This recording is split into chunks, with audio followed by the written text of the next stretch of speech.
That cup of tea in your hand right now exists because of an accident. An emperor, terrified of being poisoned, always boiled his water before drinking it.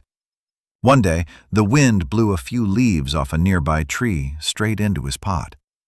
He got curious. He took a sip. And that's how the second most consumed drink on Earth was born. In the next 5 minutes, I'll show you how one leaf shook empires, started wars, and got half the world hooked. Let's go back to the beginning. The year is 2737 BC in ancient China. Emperor Shennong is considered the father of agriculture and medicine, and he was known for testing plants to see what they could do. While his water was boiling, a few leaves from a wild tea plant blew into the pot. The water changed color. It changed smell. Curious, the emperor drank it. And he loved it. That accident became the first cup of tea in recorded history. For centuries, tea stayed mostly medicinal, a drink used to heal, not to relax. But slowly, that changed. By the Tang Dynasty in the 8th century, tea had become part of everyday life across China. A writer named Lu Yu even wrote an entire book about it, called The Classic of Tea.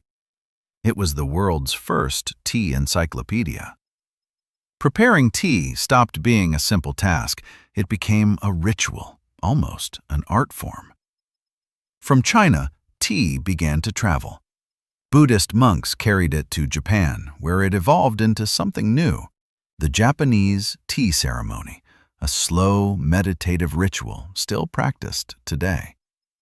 Traders on the Silk Road brought tea westward into Central Asia and the Middle East. But Europe didn't taste tea until the 17th century, when Portuguese and Dutch traders finally brought it home. At first, it wasn't a drink at all. It was sold as an exotic medicine, expensive and rare. That changed fast. By the 1700s, tea had become Britain's national drink. Demand grew so large that one company, the East India Company, took full control of the trade. Then came the taxes. When the British government forced heavy taxes on tea sold in the American colonies, people rebelled. In 1773, a group of colonists threw an entire shipment of tea into Boston Harbor. That single act, the Boston Tea Party, helped spark the American Revolution. Meanwhile, Britain had its own problem. It was buying so much tea from China that it was running out of silver to pay for it. So it started selling opium instead, and that decision led directly to the Opium Wars. To finally break free from depending on China, Britain smuggled tea plants out and planted them in India, in regions like Assam and Darjeeling. Those plantations still supply much of the world's tea today. And now, tea is the most consumed drink on the planet after water. China, India, Kenya, and Sri Lanka grow most of it. It comes in 100 different forms now: tea bags, iced tea, matcha lattes, bubble tea.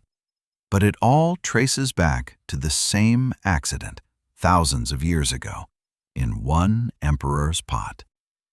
So the next time you lift your cup, remember what's really in your hands. A story that's 4,700 years old, filled with emperors, wars, rebellions, and one very lucky gust of wind.